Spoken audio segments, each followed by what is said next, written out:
তোমাদের জন্য আজকে ব্রেকিং নিউজ বলা যাচ্ছে। এসএসসি 2024 সালের অত্যন্ত গুরুত্বপূর্ণ আজকে নিউজ। ব্রেকিং নিউজও ধরা যায়, কারণ নিউজটা আজকে দিছে, এই যে প্রকাশ দ্য ডেইলি ক্যাম্পাসে প্রকাশ হয়েছে 11ই আগস্ট নিউজটা, অর্থাৎ আজকে নিউজটা কিন্তু প্রকাশ হয়েছে। স্থগিত এসএসসি পরীক্ষা শুরু কমপক্ষে 1 মাস সময় লাগতে পারে। 1 মাস? আসলে কি 1 মাস? ও মা গো মা, 1 মাস তোমাদের পরীক্ষা স্থগিত! দেখো কি বলছে রবিবার দ্য ডেইলি ক্যাম্পাসে, এটা জানাইছে। আমরা যদি একটু পড়ি, দেখো, স্থগিত হয়ে যাওয়া এসএসসি ও সমমান পরীক্ষা শুরু হতে কমপক্ষে 1 মাস সময় লাগবে বলে জানিয়েছে শিক্ষা বোর্ডগুলো। 1 মাস লাগবে, মানে তোমাদের যে পরীক্ষাগুলো স্থগিত হয়েছে, কমপক্ষে 1 মাস লাগবে সেগুলো অনুষ্ঠিত হইতে। এরপরে কি বলছে দেখো, এসএসসি ও সমমান প্রশ্ন বিভিন্ন থানা হেফাজত থেকে পুড়ে যাওয়া এবং পাশ হয়ে যাওয়া, অর্থাৎ ওই যে থানা পুড়ে গেছে অনেকে, এটা পাশ হয়ে গেছে অনেকে, এটা পাওয়া গেছে প্রশ্ন ওই থানার থেকে আর কি। তাহলে নতুন করে প্রশ্ন তৈরি করে পরীক্ষাদের আয়োজন করবে শিক্ষা প্রশাসন, আর এজন্য কমপক্ষে 1 মাস সময় লাগবে বলে দ্য ডেইলি ক্যাম্পাসকে জানিয়েছে শিক্ষা বোর্ডগুলো। এরপর আন্তঃশিক্ষা বোর্ড সমন্বয় কমিটির সভাপতি ও ঢাকা বোর্ডের চেয়ারম্যান অধ্যাপক তপন কুমার সরকার দ্য ডেইলি ক্যাম্পাসকে নিউজটা কিন্তু দিচ্ছে। রবিবার দুপুর নিজ দপ্তরে দ্য ডেইলি ক্যাম্পাসের সঙ্গে আলাপনায় এই মন্তব্য করেন তিনি। এরপরে কি লেখছে, এরপরে যদি আমরা একটু দেখি, এরপর কি বলছে।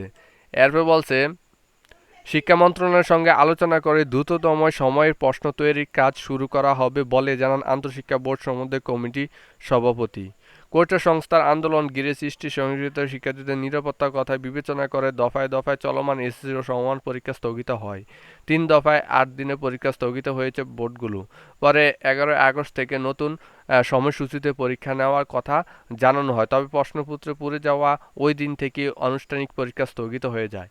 এখন আমি তোমাদের যদি একটু ডিটেলস আলোচনা করি, আমি বলছিলাম যে নিউজটা দিবে আজকালের ভিতরে, তোমরা যে কোনো একটা নিউজ পাইতে পারো, এটা আমি গত ভিডিওর মাধ্যমে কিন্তু জানিয়েছি, কারণ আমাদের এই চ্যানেলে একদম সত্যের উপর কিন্তু নিউজ পাওয়া যায়। সেক্ষেত্রে অবশ্যই তোমরা যারা যারা এখনও আমার চ্যানেলটা সাবস্ক্রাইব করো না, দ্রুত সাবস্ক্রাইব করে ফেলো, কারণ সাবস্ক্রাইব না করলে পরবর্তী টাইমে কোনো নিউজ তোমরা পাইবা না। এখন আমরা যাই পরবর্তী নিউজে যাই আমরা। এখানে বলছে যে কমপক্ষে 1 মাস পরীক্ষা, 1 মাস লাগবে। তার মানে কি 1 মাস? তারা এখনো অটো পাসের, আমরা যদি একটু লাইনে আসি, তার মানে অটো পাস কি দিবে না? আসলে মানে এখনো বলা যাচ্ছে না, কারণ 1 মাস তারা চাইতেছে, তার মানে প্রশ্ন বানাবে। 1 মাস চাইছে কি জন্য? প্রশ্ন পুড়ে যাওয়া, প্রশ্ন পাস হওয়ার এই কারণে তো। তো সেক্ষেত্রে এখন নতুন করে প্রশ্ন বানাবে, তার মানে তোমাদের পরীক্ষা হবে, এটা নিশ্চিত থাকো।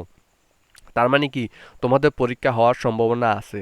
আর আমরা চিন্তা ভাবনা করতেছি যে অটো পাস দেওয়ার, তার মানে এখানে অটো পাস দেওয়ার কোনো মন্তব্য হচ্ছে না, কারণ নতুন সরকার গঠন হচ্ছে, তার মাথায় কি আছে সেটা না আমরা জানি না।